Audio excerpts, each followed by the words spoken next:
नमस्कार, स्वागत है आपका हमारे विशेष कार्यक्रम में। कहते हैं एहसास जीवन में बड़ा महत्व रखते हैं। अगर वो एहसास मखमली हो, रेशमी हो तो बात ही क्या है। कुछ एक एहसास दिल को बेध देते हैं, लेकिन कुछ एक एहसास जीवन में उमंग भर देते हैं।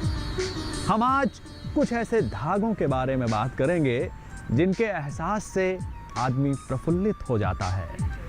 वैसे तो ये एक जीवित शरीर से निकलते हैं, लेकिन जब हमारे शरीर पे पहुंचते हैं तो इसके मायने ही बदल जाते हैं। जी हाँ, शानो शौकत होती है इनसे, रिश्तों की गंभीरता निभती है इससे, और साथ में एक ऐसे बंधन में ये हमें बांध देते हैं कि हम जीवन भर सुखद एहसासों के तले बंध के रह जाते हैं। जी हाँ, हम किसी और चीज की बात नहीं बल्कि रेशम की बात कर रहे हैं। तो आज हम चल रहे हैं फरीदपुर के बकनिया फार्म पर, जहां पर कई स्वयं सहायता समूहों ने मिलकर रेशम कीट पालन और उसके व्यावसायिक उत्पादन में अपना महती योगदान दिया है और साथ में अपने भविष्य को भी संवार दिया है। तो आइए आपको ले चलते हैं फरीदपुर के बकनिया फार्म पर।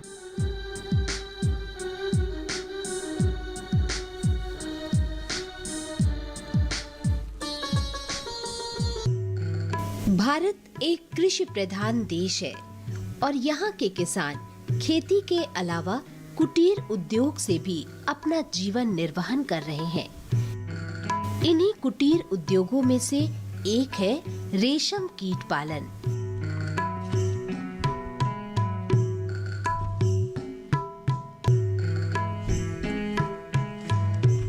वैसे तो रेशम का उपयोग भारत में सैकड़ों वर्षों से हो रहा है और ये भारतीय संस्कृति का एक हिस्सा भी है।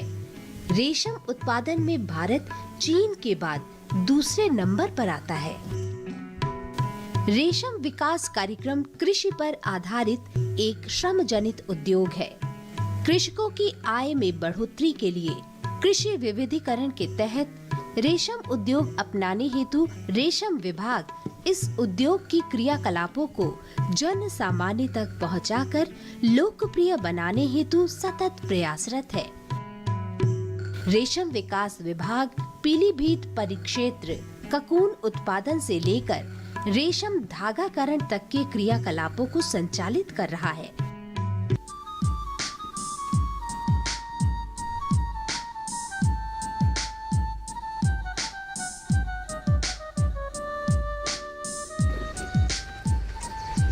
तो रेशम का धागा जो हमारे ऐश्वर्य को दिखाता है, जो हमारी शान और शौकत में वृद्धि करता है, वो उत्पादित होता है एक प्रक्रिया से, और इस प्रक्रिया में कई चरण होते हैं। और इस प्रक्रिया का पहला चरण होता है शहतूत।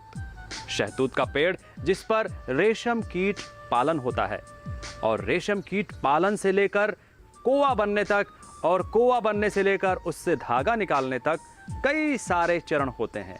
इन चरणों के विषय में आपको विशेषज्ञ बताएंगे, जिनसे मिलवाएंगे हम आपको। आइए लिए चलते हैं। उत्तर प्रदेश के जनपद बरेली के कस्बा फरीदपुर के पास राजकीय रेशम फार्म बकैनिया के आसपास लगभग 300 महिलाओं और पुरुषों को तकनीकी रूप से प्रशिक्षित करके कीट पालन का कार्य कराया जा रहा है, जिससे उनके जीवन स्तर में सुधार और खुशहाली आई है। मनुष्य की संवेदनाओं यानी स्पर्श के एहसास को उच्चतम स्तर तक ले जाने वाले रेशम के धागे की बात यहाँ पर हो रही है, और वो भी उसके व्यावसायिक उत्पादन की। जी हाँ, और इसके व्यावसायिक उत्पादन के लिए इस समय हम फरीदपुर के बकनिया रेशम फार्म पर हैं, जहाँ के सहायक निदेशक MK सिंह साहब हमारे साथ में हैं। सिंह साहब, बताइए कि ये जो बकनिया रेशम फार्म है, इसके पीछे उद्देश्य क्या है?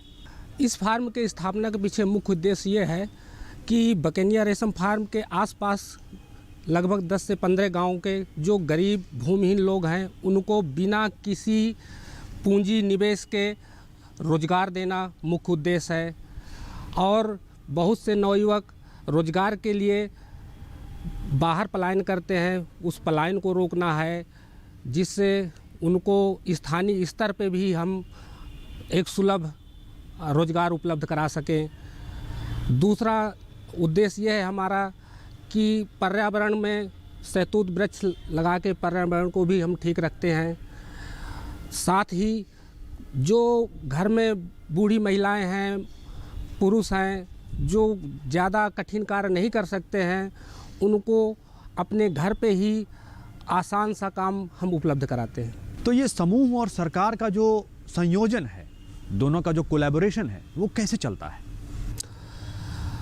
हमारे पीलीभीत राज्य की धागाकर्ण इकाई का समूह बना हुआ है, जो यहाँ से कीटपालक जुड़े हुए हैं, कोया उत्पादित करते हैं। उस कोये को हम राज्य की रेशम फार्म में एकत्रित कराते हैं। फिर हमारा समूह धागाकर्ण समूह बकेनिया फार्म आता है।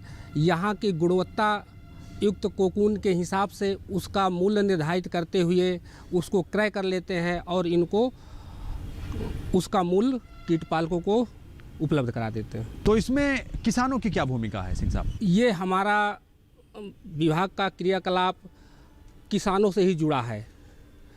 किसान या तो अपने खेत में ही पेड़ लगा के पत्ती उत्पादित करता है, या जिनके पास खेत नहीं है वो हमारे फार्म से पत्ती लेके कीट पालन करते हैं।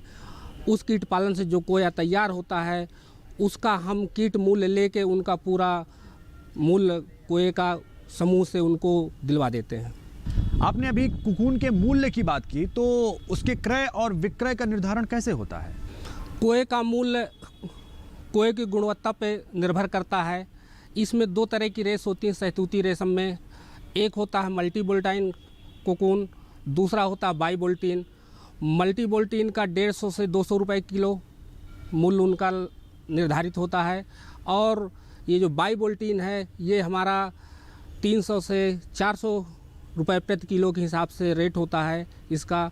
इसमें कुछ व्यापारी बाहर से आते हैं, वो लोग भी बोली लगाते हैं, हमारा समूह भी लगाता है। जो अधिकतम बोली लगाया उस कोकून की, उन्हीं को ये माल उनको मिलता है। इस इनिशिएटिव से लगभग कितने किसान लाभान्वित हो रहे हैं? इस रेशम फार्म से लगभग 300-400 पुरुष महिलाएं जुड़े हुए हैं जो कीट पालन कार्य करते हैं, जिसमें से 250 के आसपास महिलाएं हैं, लगभग 150 पुरुष इस कार्य को करते हैं। तो सिंह साहब, बहुत ही पुनीत कार्य कर रहा है आपका विभाग और निश्चित रूप से किसान इससे लाभान्वित हो रहे होंगे। और अब आइए आपको लिए चलते हैं अंडे से कोकून बनने की प्रक्रिया तक।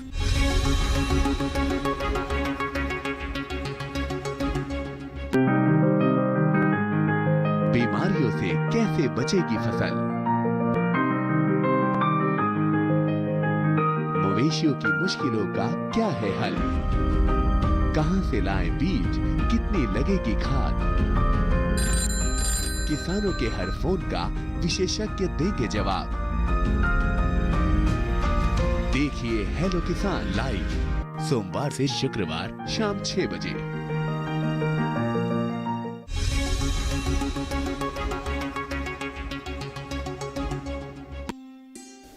शहतूत पौध यानी मलबरी एक बहुवर्षीय वृक्ष है। नर्सरी को तैयार करने के लिए तने की कटिंग करके उसका रोपण किया जाता है। शहतूत के वृक्षारोपण हेतु बलुई दोमट या दोमट भूमि जिसका सामान्य पीएच मान 7 हो तथा जहां जल भराव न होता हो सर्वथा उपयुक्त होती है। शहतूत पौध की 1 वर्ष बाद 2 बार कटाई छटाई की जाती है, जिसे तकनीकी भाषा में ट्रिमिंग और प्रूनिंग कहते हैं, जिससे नई गुणवत्ता युक्त पत्ती कीटों के भोजन हेतु प्राप्त होती है। वृक्षारोपण हेतु हम लोग सबसे पहले शहतूत नर्सरी तैयार करते हैं। शहतूत नर्सरी तैयार करने के लिए पुराने पेड़ों के मैच्योर टहनियों से हम लोग कटिंग लगाते हैं। उस कटिंग से लगभग 5 से 6 महीने में हमको लगभग 4 फीट की शहतूत नर्सरी तैयार हो जाती है, जिसको हम जुलाई में खेत में पूर्व में तैयार गड्ढों में इनका रोपण करते हैं। इन 5-6 महीनों में हम नर्सरी की निराई, सिंचाई और खाद का प्रयोग करते हैं, जिससे हमारा गुणवत्ता युक्त पौध तैयार हो जाता है। इंक्यूबेशन कार्य प्रारंभ होने से 4-5 दिन पूर्व चाकी कीट पालन भवन और उपकरणों का विशुद्धिकरण कर लेना चाहिए। चाकी भवन के अंदर बाहर की दीवारों को चूने और ब्लीचिंग पाउडर मिलाकर पुताई कर देनी चाहिए। अगर फार्मलिन का छिड़काव करते हैं तो कमरे को एयर टाइट करना आवश्यक होता है। उपकरणों में मुख्य रूप से tray, rearing stand, feeding stand, चाकू, चॉपिंग बोर्ड, नेट इत्यादि है। एक समान हैचिंग के लिए एक निश्चित तापमान लगभग 24 से 26 डिग्री सेल्सियस और आर्द्रता 75 से 80% पर अंडों को हैचिंग की तिथि से 2 या 3 दिन पूर्व इंक्यूबेशन किया जाता है, जिससे अंडों में भ्रूण का सामान्य विकास होता है। केंद्रीय रेशम बोर्ड से हमको कीट पालन हेतु कीटाणु प्राप्त होता है और विभागीय बीजागारों से भी हमको कीटाणु प्राप्त होता है। इनका इंक्यूबेशन हम इस इंक्यूबेशन चैम्बर में करते हैं। इस इंक्यूबेशन चैम्बर में हम निर्धारित 24 से 26 डिग्री टेम्परेचर, 75 से 80% ह्यूमिडिटी पे 2 से 3 दिन तक रखते हैं। हम इसको बीच बीच देखते भी रहते हैं। जब ये ब्लू एग स्टेज पे आ जाता है तब हम इनका ब्लैक बॉक्सिंग करते हैं। प्रस्तावित हैचिंग तिथि से 24 घंटे पूर्व जब अंडे नीले रंग के दिखने लगते हैं, जो ब्लू एग स्टेज कहलाती है, पर अंडों की ब्लैक बॉक्सिंग की जाती है। ब्लैक बॉक्सिंग के लिए ट्रे में सबसे पहले काला पेपर लगाते हैं, फिर उसके ऊपर टिश्यू पेपर लगाकर अंडे उसमें फैलाए जाते हैं। फिर टिश्यू पेपर और पेस्टल पेपर से पुनः उसको ढक दिया जाता है, जिससे अंडों को प्रकाश न मिले। ऐसा करने से जो भ्रूण विकसित है उनका विकास रुक जाता है तथा जो विकसित नहीं है वो ब्लू एग स्टेज पर आ जाते हैं। इंक्यूबेशन चैम्बर में जो अंडे हमारे रखे थे उसमें ब्लू एग स्टेज आने के बाद वहाँ से निकाल के हम लोग कीट पालन कक्ष में लाते हैं और यहाँ पर इसकी ब्लैक बॉक्सिंग की जाती है। ब्लैक बॉक्सिंग की प्रक्रिया जो है उसमें नीचे ब्लैक पेपर, इसके बाद रेशम का जो अंडा आया है उस अंडे को लगाते हैं। अंडे के बाद फिर इसको ब्लैक पेपर से कवर करके ये ब्लैक बॉक्सिंग की जाती है, जो हमारा हैचिंग के लिए तैयार किया जाता है। इसके पश्चात संभावित हैचिंग की तिथि के दिन सुबह अंडों को खोलकर प्रकाश में रखा जाता है, जिससे सामान्यतः 90 से 95% अंडों में हैचिंग हो जाती है और इसके बाद अंडों के ऊपर एक ब्रशिंग नेट लगा दिया जाता है और चाकी गार्डन से ब्रशिंग हेतु चयनित पत्ती ऊपर से तीसरी एक टहनी से एक ही पत्ती तोड़कर लाई जाती है, जिससे महीन महीन चकोर काटकर नेट के ऊपर डालते हैं। लगभग 1 घंटे बाद सभी कीट नेट के ऊपर आ जाते हैं। तब नेट से मुलायम पंख द्वारा कीटों को दूसरी ट्रे में रख लेते हैं। इस प्रक्रिया को ब्रशिंग कहते हैं। ब्रशिंग के लिए हम इस नेट को चारों कोने पकड़ के दूसरी ट्रे में लाते हैं। दूसरी ट्रे में इसको हम ऐसे पकड़ लेते हैं। इस पंख के माध्यम से हम हल्के से इसको ऐसे झाड़ लेते हैं, जिससे जो है हमारी जितनी भी लार्वी इसमें चिपकी हुई है वो इस ट्रे में आ जाती है। और फिर इसके बाद हम इस नेट को अलग कर देते हैं। नेट अलग करने के बाद यदि देखते हैं इसमें और अभी हैचिंग के लिए अंडे रह गए हैं तो इन नेट को पुनः इसमें लगा देते हैं। फिर से हम इसको जो है क्या कहते हैं टिश्यू पेपर और पेस्टल पेपर ढक के रख देते हैं। नेक्स्ट डे में फिर मॉर्निंग में इसको हम प्रकाश में ओपन करते हैं। फिर उसी तरह नेट के ऊपर हम महीन कटी हुई पत्ती डालते हैं और उसको हम क्या कहते हैं 1 घंटे बाद फिर इसी तरह ब्रशिंग लेते हैं। 10 दिनों तक होने वाली प्रक्रिया अर्थात अंडे से शिशु अवस्था तक के कीट पालन को चाकी कहते हैं। चाकी कीट पालन कार्य ककून उत्पादन के लिए रीढ़ की हड्डी की तरह होता है, क्योंकि ककून उत्पादकता और गुणवत्ता दोनों की चाकी कीट पालन पर निर्भर करता है। गुणवत्ता युक्त चाकी कीट पालन के लिए चाकी बागान का अच्छा रखरखाव, विशुद्धिकरण, इंक्यूबेशन और कीट पालन कार्य तकनीकी रूप से होना अति आवश्यक है। चाकी कीट पालन में कमरे का तापमान 24 से 26 डिग्री सेल्सियस और आर्द्रता 80 से 85% होना चाहिए। जो हमारे रेशम कीटाणुओं से बच्चे प्रस्फुटित किए हैं, उन बच्चों को यहाँ पे 10 दिन तक हम लोग ट्रे में रख के एक निश्चित आर्द्रता और टेम्परेचर पर उनको पत्ती खिलाते हैं। इस दौरान हमारी 2 अवस्थाएं होती हैं। प्रथम अवस्था जो 12 से 14 फीडिंग उनको दी जाती हैं। 12 फीडिंग के बाद एक मोल्ट अवस्था आती है जिसमें वो अपनी केंचुल को बदलते हैं और वो अवस्था इनकी 24 घंटे रहती है।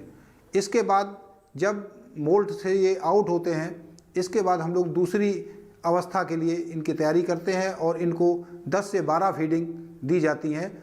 10 से 12 फीडिंग के बाद इनकी दूसरी अवस्था के लिए ये मोल्ट में फिर जाना प्रारंभ करते हैं और मोल्ट की अवस्था जो है फिर 24 घंटे के बाद पार होती है। इस प्रक्रिया से गुजरने के बाद ये 10 दिन में हमारा चाकी का कार्यक्रम संपूर्ण हो जाता है। फिर उत्तरा अवस्था के लिए हम लोग इस कीट पालकों को वितरित करते हैं। जो हमारे कोया उत्पादक हैं वो ठीक 10 दिन के बाद इस कीट को अपने घरों पर ले जाएंगे। रेशम लार्वा ककून के अंदर अपने जीवन चक्र के अगली अवस्था प्यूपा के रूप में संरक्षित हो जाता है। इसी को रेशम कोया कहते हैं। इस कोया को कीट पालकों द्वारा राजकीय रेशम फार्म बकेनिया में एकत्र कर समूह द्वारा क्रय कर लिया जाता है। तो ये तो थी अंडे से कुकून बनने की प्रक्रिया, लेकिन कुकून से धागा बनने की प्रक्रिया तक आपको लिए चलते हैं धागाकरण केंद्र पीलीभीत।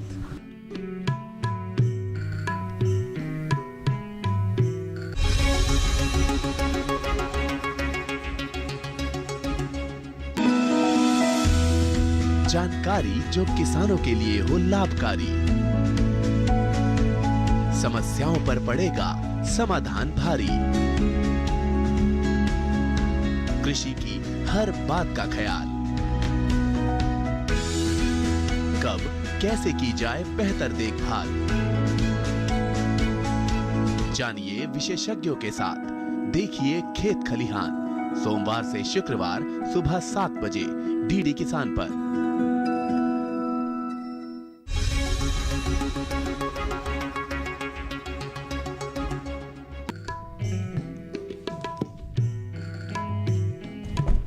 तो रेशम उत्पादन में सबसे महत्वपूर्ण भाग की बारी आ चुकी है। जी हां, कुकून से रेशम का निर्माण एक महत्वपूर्ण भाग है रेशम के व्यावसायिक उत्पादन और उसके विपणन में। जी हां, तो ये कुकून से धागे का निर्माण भी एक बहुत जटिल प्रक्रिया है, एक बहुत व्यावसायिक प्रक्रिया है, तकनीकी प्रक्रिया है। और इस प्रक्रिया से आपको रूबरू कराने के लिए हम ले चल रहे हैं आपको रेशम विभाग पीलीभीत के धागाकरण केंद्र में। किसानों द्वारा कोया को पीलीभीत परिक्षेत्र कार्यालय के रेशम धागाकरण इकाई में लाया जाता है। तत्पश्चात इसकी ग्रेडिंग का कार्य किया जाता है, जिसमें damage cocoon, double cocoon, mute cocoon को हटा दिया जाता है। बचे हुए ककून से धागा निर्माण का कार्य प्रशिक्षित महिलाओं के समूह द्वारा किया जाता है। ककून 2 प्रकार के प्रोटीनों से बना होता है। प्रथम फाइबराइन और दूसरा सेरिसिन। रेशम विभाग द्वारा केंद्रीय रेशम बोर्ड की सहायता से अभी advance reeling machine, reeling machine की स्थापना की गई है। इसके संचालन के लिए कुछ पुरानी महिलाएं जो रीलिंग का कार्य जानती हैं, कुछ नई महिलाओं का एक विभाग के माध्यम से समूह बनाया गया है, जिसमें 19 महिलाएं कार्यरत हैं। इनको विभाग द्वारा 1 साल के एग्रीमेंट में रीलिंग इकाई सौंपी गई है। इनको संचालन के लिए विभाग द्वारा हमने 5 लाख रुपया रिवॉल्विंग फंड दिया है, जिससे ये कोया क्रय करेंगी। उसमें बॉयलर के चलाने के लिए लकड़ी, कोयला आदि क्रय करेंगी और 1 साल बाद पुनः इनका रिन्यूअल होगा। कोया क्रय और ईंधन में जो धनराशि इनकी व्यय होगी या लागत पूंजी आएगी और जो हमारा धागा बिकेगा उसका जो मार्जिन होगा वो इस समूह का प्रॉफिट होगा। समूह का जो प्रॉफिट होगा सभी महिलाओं आपस में समान रूप से वितरित कर लेंगी, यही उनका मुनाफा है। धागा बनाने की प्रक्रिया के अंतर्गत सर्वप्रथम स्वच्छ पानी और भाप की आवश्यकता होती है, जिसके लिए डीप बोर से पानी प्राप्त करते हुए उसमें एक सॉफ्टनर का उपयोग किया जाता है तथा पानी से भाप बनाने हेतु एक बॉयलर का प्रयोग किया जाता है। बॉयलर के माध्यम से भाप को cooking pan, pressurised cooking chamber, multi end reeling machine और रीलिंग मशीन में एक पाइपलाइन के माध्यम से पहुंचाया जाता है, जिसका प्रयोग पानी को गर्म करने में किया जाता है। साथ ही एक पाइपलाइन के माध्यम से ठंडे पानी को मशीनों तक पहुंचाया जाता है। भाप द्वारा ककून को गर्म पानी में 5 मिनट तक कुकिंग पैन में उबाला जाता है, तब सरिसिन पानी में घुल जाता है। तत्पश्चात उबाले गए ककून को मल्टी एंड रीलिंग मशीन के बेसिन में उपलब्ध गर्म पानी में डाल दिया जाता है और अवशेष फाइबराइन थ्रेड को प्रत्येक एंड पर 8 से 9 थ्रेड को जोड़ते हुए क्रूजियर पुली और थ्रेड गाइड बोर के माध्यम से मशीन के ऊपरी हिस्से पर उपलब्ध चरखी पर लगा दिया जाता है और महिलाएं मशीन के माध्यम से धागा निकालने की प्रक्रिया को संपन्न करती हैं। तैयार धागे की चरखियों को मशीन से निकालकर परमिशन चैम्बर में ले जाकर डुबो दिया जाता है, जिसमें लगे प्रेशर पंप के माध्यम से धागों को मुलायम किया जाता है। 1 घंटे के उपरांत डाली गई चरखियों को निकालकर रीलिंग मशीन में उपलब्ध चरखों पर ले जाया जाता है, जहां चरखी से धागे को निकालकर रीलिंग करते हुए धागे की लच्छियां तैयार की जाती हैं। इस प्रकार तैयार धागे की लच्छियों को निकालकर 2 किलोग्राम का एक बंडल तैयार करते हुए पैकिंग की जाती है। मैं सरोज कोहली, सचिव रेशम धागा औद्योगिक रेशम धागाकरण सहकारी समिति मरोरी ब्लॉक का महिला समूह की सचिव हूँ मैं। हम लोग को 5 लाख रुपया लखनऊ फेडरेशन से रिवॉल्विंग फंड के तौर पे दिया हुआ है, ककून खरीदने के लिए और लकड़ी खरीदने के लिए और थोड़ा बहुत सामान जो ज़रूरत होता है। और हम लोग धागा बना रहे हैं, ककून खरीद लिया है, उससे कई महिलाओं को रोज़गार मिला है। जो ज़्यादा परेशान थी बेचारी, उन लोग को काम दिया है। इस प्रकार तैयार धागे को वाराणसी, मऊ, आजमगढ़, मालदा और बेंगलोर के व्यापारियों द्वारा खरीद लिया जाता है। हम बंगाल से आए हैं और सुमन नाम है मोहम्मद तजमुल हुसैन, मालदा जिला का। हम धागा यहाँ खरीदने के लिए आए हैं। हम सुना कि पीली में तो बहुत अच्छा फैक्ट्री बैठाया है, 16, 18, 20, 22 इंजीनियर का माल मिल रहा है, इसलिए हम यहाँ माल खरीदने के लिए आए हैं। क्वालिटी अच्छा है, मैंने सब ये क्वालिटी अच्छा है, माल बहुत अच्छा बनाया है, हमको ये पसंद है। हम लोग धागा खरीद के लेते हैं। हम लोग तो जहाँ बेंगलोर में बेचते हैं, जब आपको मौरपुर जाते हैं, बनारस जाते हैं, जहाँ हम लोग का ये है मार्केट है, महीन धागा का जहाँ मार्केट है, वहाँ जाते हैं सर। सरकार रेशम व्यवसाय को प्रोत्साहित करने के लिए विभिन्न योजनाएं भी चला रही है। वर्तमान में विभाग द्वारा 4 योजनाएं चलाई जा रही हैं। एक सेंट्रल सेक्टर स्कीम है जो केंद्रीय रेशम बोर्ड की सहायता से चल रही है। इसमें हम किसानों को पौध सहायता, टूल किट्स, कीट पालन गृह, सिंचाई सुविधा की सब्सिडी 75 से 90% तक देते हैं। लगभग 10 से 25% हमारे लाभार्थी अंश होता है, वो किसान अपने पास से लगाता है या श्रमदान करता है। और दूसरी स्कीम हमारी है राष्ट्रीय कृषि विकास योजना। इसके अंतर्गत हम अपने फार्मों का सुदृढ़ीकरण करते हैं, जिनमें तारवाड़ है, चाकी भवन है, इनका निर्माण करवाते हैं। तीसरी जो हमारी योजना है जागरूकता एवं प्रशिक्षण कार्यक्रम, इसके तहत हम इच्छुक लाभार्थियों को नई तकनीक जानकारी के लिए केंद्रीय रेशम बोर्ड के प्रशिक्षण संस्थानों में मैसूर, बहरामपुर, देहरादून, यहाँ उनको 5 दिवसीय कार्यक्रम में प्रशिक्षण दिलवाते हैं। दिन भर के कार्य के पश्चात ये लोग विभिन्न तरीके से अपना मनोरंजन भी करते हैं। ससुर को पैया लागन और बलमा को साथ दलान।